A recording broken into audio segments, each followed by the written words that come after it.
तो सरकार तो अपने हिसाब से करेगी, जो अधिकारी समझाएंगे सरकार वो काम करेगी।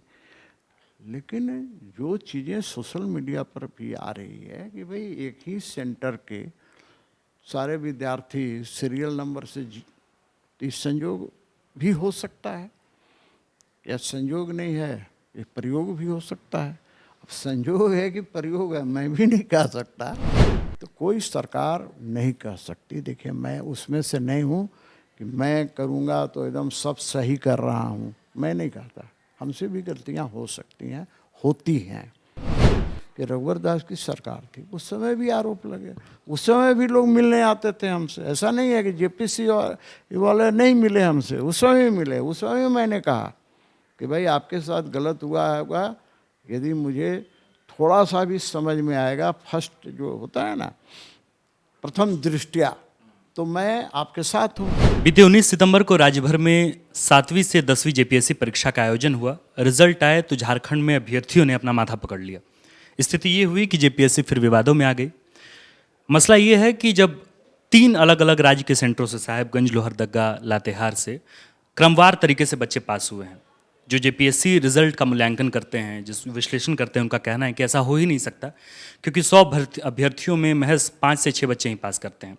इसे लेकर बच्चे आज रांची विधायक सीपी सिंह के पास भी मुलाकात करने के लिए आए। सर, बच्चों ने क्या कहा और आपने क्या आश्वासन दिया है? नहीं देखिए, पहली बात तो मैं कोई आश्वासन देता नहीं। बच्चे आए थे, जो अभ्यर्थी थे वो आए थे, उन्होंने अपनी बातों को रखा, तर्क को रखा है। अखबारों में मैंने भी देखा है कि कई चीज़ें आ रही हैं, सोशल मीडिया पर भी ये चर्चा का विषय बना हुआ है, तो मुझे भी आश्चर्य तो होता ही है। लेकिन चूंकि मैं डायरेक्ट नहीं जुड़ा हुआ हूँ, इसलिए क्या सच्चाई है मैं नहीं कह सकता। लेकिन अभ्यर्थियों ने एक मुझे मांग पत्र दिया है, उसमें जेपीएससी में गड़बड़ियों के 9 आधार उन्होंने दिया है। मैंने 9 आधार को पढ़ा है और ये सब आंदोलन करने के मूड में हैं, तो सपोर्ट के लिए आए थे। तो मैंने कहा है कि देखिए, हर जो गलत काम होता है उसके विरोध में सीपी सिंह खड़ा होता है। मैं भी इसको थोड़ा और भी जानकारी ले लेता हूँ, तो मैं आपके समर्थन में खड़ा रहूँगा, चाहे फिजिकल रही है या मोरल की। तो उन्होंने कहा कि इतना ही आवश्यक है। लेकिन सबसे बड़ा बात सिर्फ इस रिजल्ट का नहीं है। कोई भी जेपीएससी का रिजल्ट होता है तो उसमें कहीं ना कहीं गड़बड़ियाँ नज़र आती है। फिर मामला हाई कोर्ट से लेकर सुप्रीम कोर्ट तक जाता है। और दुर्भाग्य है जेपीएससी का, पहला से लेकर अभी तक का, कि आप समझ लीजिए कि 21 साल हो गया, 21 रिजल्ट होने चाहिए थे, लेकिन 21 रिजल्ट नहीं हुए, आधा भी नहीं हुए इसके। तो क्या कारण है कि झारखंड जेपीएससी में इस तरह की चीज़ें होती है, जिसके कारण झारखंड शर्मसार होता है। तो लड़के लड़कियां जो अभ्यर्थी हैं, जब वो डिमांड करते हैं तो दिमाग में सीधी बात आती है कि भाई कहीं ना कहीं इसमें पैरवी और पैसे का खेल हुआ होगा। लेकिन सच्चाई क्या है मैं नहीं कह सकता। सर, मुख्यमंत्री हेमंत सोरेन ने तो पास हुए अभ्यर्थियों को बधाई भी दे दी है, क्या कहेंगे इसमें? नहीं, देखिए, बधाई देना एक अलग अलग इशू है भाई। कई बार आपने देखा होगा बिहार में भी कई बार बधाइयाँ मिल जाती हैं, और बाद में जब जांच होती है और जो टॉपर है उसके बारे में पता चलता है, उससे तरह तरह की चीज़ें आती हैं। तो सब, क्योंकि हम लोग पॉलिटिकल व्यक्ति हैं, तो अखबार भी पढ़ते हैं, सोशल मीडिया को भी देखते हैं, तो सब समझ में आती है बातें। मेरा कहना है कि भाई बधाई तो मैं भी दूंगा जो भी पास होंगे, फेल को तो कोई बधाई देता नहीं। लेकिन वो स्थिति में जब बच्चे बार बार ये कह रहे हैं कि घोटाले की स्थिति है, जेपीएससी फिर विवादों में है, तब भी बधाई? नहीं नहीं, देखिए, कहा गया है कि जो जीता वही सिकंदर। अब उसकी जीत किस रूप में हुई, कैसे जीता, ये कोई देखता है क्या? कोई नहीं देखता भाई साहब। प्रैक्टिकल बात यही है। मान लीजिए चुनाव में ही, अब चुनाव का ही ले लीजिए, चुनाव में तो कोई एक ही विधायक बनता है एक सीट से ना, 30-30 उम्मीदवार खड़े होते हैं, तो जो जीतता है लोग उसको बधाई देते हैं। बाद बाकी हारे हुए के सपोर्टर लोग क्या बोलते हैं, ये पैसा के बल पर जीत गया, ये जाति के बल पर जीत गया, ये गलत काम करके जीत गया। तो भाई मेरा ये कहना है कि बधाई देखिए सब देते हैं, ये एक तकिया कलाम कहिए या जो भी है ये है। मेरा ये कहना है कि सरकार को और माननीय मुख्यमंत्री हेमंत सोरेन जी को इसका संज्ञान लेना चाहिए और संज्ञान में लेकर के अब ये देखना चाहिए कि वाकई में गड़बड़ियाँ हुई हैं या ये वहम के शिकार हैं। यदि गड़बड़ियाँ हुई हैं तो क्यों हुई हैं, और गड़बड़ियाँ करने वालों पर कठोर से कठोर कार्रवाई होनी चाहिए, चाहे कोई भी रहे। सीपी सिंह जी, आप लॉ के विद्यार्थी भी रहे हैं जैसा आपने बताया। अब ये बच्चे इस घोटाले को लेकर या इस गड़बड़ियों को लेकर या इस धांधली को लेकर अगर कोर्ट पहुंचते हैं तो जाहिर सी बात है कि इनकी उम्र निकल जाएगी, क्योंकि कोर्ट का प्रोसीजर बड़ा लंबा होता है। आपको लगता है कि गठन करनी चाहिए, कोई हाई लेवल कमेटी गठन करनी चाहिए इस जांच को लेकर के? देखिए, ये बात सही है कि न्याय प्रक्रिया बहुत लंबी होती है और कई बार तो ऐसा होता है कि उसकी सारी उम्र गुजर जाती है। मैं कई बार मैं माननीय न्यायालय पर कोई आरोप नहीं लगाता, लेकिन पता नहीं क्या ऐसा व्यवस्था है, तारीख पे तारीख। मैंने भी वकालत किया है, मैं लाइसेंसधारी भी हूँ, सारी चीज़ें हैं, मैं प्रैक्टिस नहीं करता, ये अलग इशू है। लेकिन बात तो सही है। अब वैसी स्थिति में सरकार पर ही ये सारा दारोमदार है कि सरकार इसको कितना गंभीरता से लेती है या नहीं लेती है। यदि सरकार चाहती है कि न्याय हो बच्चों के साथ, अभ्यर्थियों के साथ, तो निश्चित रूप से उसको संज्ञान में लेकर और इसका हाई लेवल कमेटी बनानी चाहिए। लेकिन सरकार को लगता है कि नहीं सारी चीज़ें सही हुई है, तो सरकार तो अपने हिसाब से करेगी, जो अधिकारी समझाएंगे सरकार वो काम करेगी। लेकिन जो चीज़ें सोशल मीडिया पर भी आ रही है कि भाई एक ही सेंटर के सारे विद्यार्थी सीरियल नंबर से इस संयोग भी हो सकता है, या संयोग नहीं है ये प्रयोग भी हो सकता है। अब संयोग है कि प्रयोग है मैं भी नहीं कह सकता, क्योंकि क्या है कि मैं प्रत्यक्ष रूप से जुड़ा हुआ नहीं हूँ। लेकिन जो बाज़ार में जो सुनता हूँ लोगों से, जो चर्चा का विषय होता है, क्योंकि सुबह शाम तक लोग हमारे पास आते हैं, चर्चा होती है, तो लोग बोलते हैं कि भाई ये रोल नंबर से लेकर ये रोल नंबर तक का लोग एक ही सेंटर में बैठा था और सारे के सारे हो गए, एक ही 4 जिले के लोग ज़्यादा आ गए। तो ये आश्चर्य का विषय होता है। जितने कोचिंग सेंटर सबसे ज़्यादा रांची में है, उनका कहना है, मैंने तो देखा नहीं कि रांची से कितने पास किए और दूसरे जिला से पास किए। अब रांची में सबसे ज़्यादा कोचिंग सेंटर, लेकिन रांची के लोग फिसड्डी साबित हुए, तो भाई कहीं ना कहीं धुआं तो है।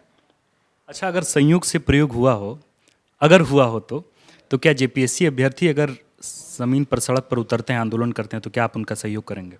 बिल्कुल बिल्कुल करूँगा, क्योंकि लाखों छात्रों के भविष्य का सवाल है। लाखों छात्र तो नहीं आएंगे इसके अंदर, लेकिन हर व्यक्ति को लगता है कि यदि शायद न्याय होता तो मैं आता। और दूसरा है भाई, अधिकारी वही बनना चाहिए ना जिसमें मेरिट हो। अब मेरी बिना मेरिट वाला यदि अधिकारी बन जाएगा तो कल क्या होगा? झारखंड का भविष्य तो अधिकारियों पर ही निर्भर करता है। देखिए, मैं स्पष्ट, क्योंकि कार्यपालिका जो होती है ना, सारा काम कौन करता है? कार्यपालिका करती है सारा काम। तो मैं कह रहा हूँ कि वैसी स्थिति में, क्योंकि अभी भी मामला सुप्रीम कोर्ट में चल रहा है, अधिकारी तो काम कर रहे हैं लेकिन उनका मामला अभी भी सुप्रीम कोर्ट में है। अब सुप्रीम कोर्ट से कब आएगा नहीं आएगा, तब तक वो अधिकारी पता चला पेंशन वगैरह ले रहे हैं।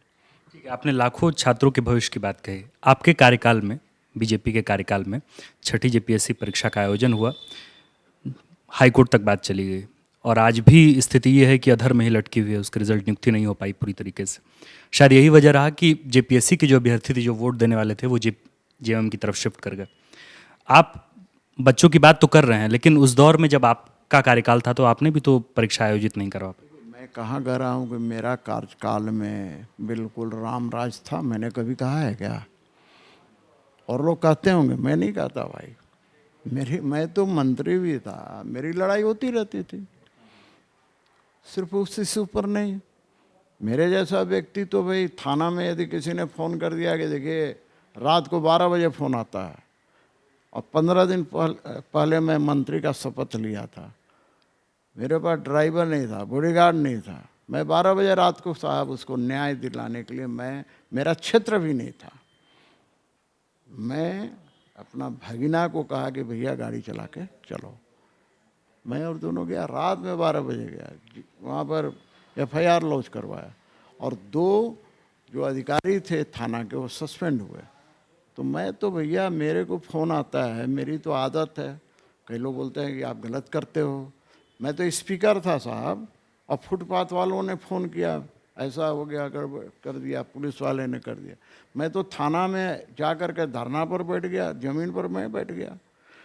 मैं स्पीकर था, यहाँ पर पहले आपको महावीर चौक में सड़क पर पूजा होती थी, फिर हुआ कि नहीं सड़क पर पूजा नहीं होगी, तो आखिर जगह चाहिए ना पूजा होने के लिए, तो मैंने वहाँ जगह दिलाया, तो वहाँ पर भी रोक दिया। मैं वहाँ स्पीकर था और धरना पर बैठा, बाद में SSP ने ये किया।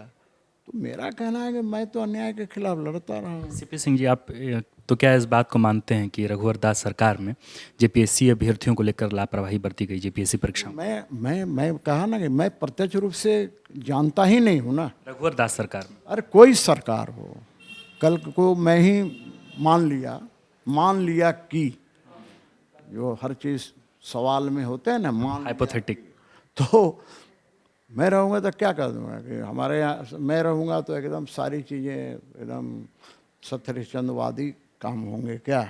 अरे काम करने वाले लोग होते हैं ना भाई, तो कोई सरकार नहीं कह सकती। देखिए मैं उसमें से नहीं हूँ कि मैं करूँगा तो एकदम सब सही कर रहा हूँ, मैं नहीं कहता। हमसे भी गलतियाँ हो सकती हैं, होती हैं, इससे इनकार नहीं किया जा सकता। मेरा ये कहना है कि रघुवर दास की सरकार थी, उस समय भी आरोप लगे, उस समय भी लोग मिलने आते थे हमसे। ऐसा नहीं है कि JPSC वाले नहीं मिले हमसे, उस समय भी मिले। उस समय मैंने कहा कि भाई आपके साथ गलत हुआ होगा, यदि मुझे थोड़ा सा भी समझ में आएगा, फर्स्ट जो होता है ना प्रथम दृष्टिया, तो मैं आपके साथ हूँ, चाहे सरकार मेरी ही क्यों ना हो। मैं उसमें विश्वास नहीं करता भैया कि मेरी सरकार है तो गलत होगा तो मैं गलत को गलत सही कहूँगा, मैं नहीं कर सकता। गलत हमारी सरकार में होगी। मैंने उदाहरण दिया ना आपको साहब, मेरी सरकार में सब मैंने गलत का विरोध किया, ये उदाहरण है, और जो सही है मैंने किया। अभी भी 1000 छात्र, देखिए दिक्कत क्या है ना कि सक्सेस है ये 100 फादर्स। होता क्या है कि यदि कोई गलतियां अननोइंगली भी हो जाती हैं तो मीडिया भी उसको प्रचार खूब करता है। अच्छाइयों का प्रचार करता है क्या? नहीं करता है। इसी आवाज़ से मैंने विधानसभा के अंदर 1000 लड़के आज के दिन नौकरी में हैं ड्यू टू CP सिंह। मेरी ही सरकार थी, मैंने आवाज़ उठाई, विधानसभा के अंदर उठाई। मैं मंत्री नहीं था उस समय, एज ए विधायक मैंने उठाया, और जब मैं आया उस दिन तो 1000 लड़के लड़कियां यहाँ पर लाइन से सड़क से लेके हमारे दरवाजा तक खड़े थे स्वागत के लिए। मेरा कहना है कि भाई देखो, जनता ने आपको जब ताकत दिया है, आपको शक्ति दिया है, पावर दिया है, तो उसका सदुपयोग करना चाहिए। मेरा कहना है कि हमारी ही सरकार में ऐसा नहीं है कि सारे के सारे अच्छे ही हुए होंगे, गलतियां भी हुई हैं। मेरे जैसा व्यक्ति डंके की चोट पर कहता है, गलतियां हुई हैं, मैंने भी विरोध किया, मैंने कैबिनेट में विरोध किया है, लेकिन हर चीज़ का एक लिमिटेशंस होते हैं ना। अब कैबिनेट में होता है, अब कैबिनेट के बारे में बहुत लोगों को बहुत चीज़ जानकारी होगा, लेकिन जो कैबिनेट में बैठता है उसी को पता होता है कि कैबिनेट में क्या होता है। तो मेरा कहना है कि भाई देखो, गलतियां जहां भी होगा, मुझे लगेगा कि नहीं इसमें थोड़ा सा भी सच्चाई है, तो सीपी सिंह उसके खिलाफ सच्चाई के लिए खड़ा होने में हिचकता नहीं है, आगे परिणाम उसका जो भी हो। विवेकानंद विद्या मंदिर स्कूल एक CBSE affiliated English medium coed school है। हम शिक्षा के साथ संस्कार देते हैं। The follow-up.in. Like, share, and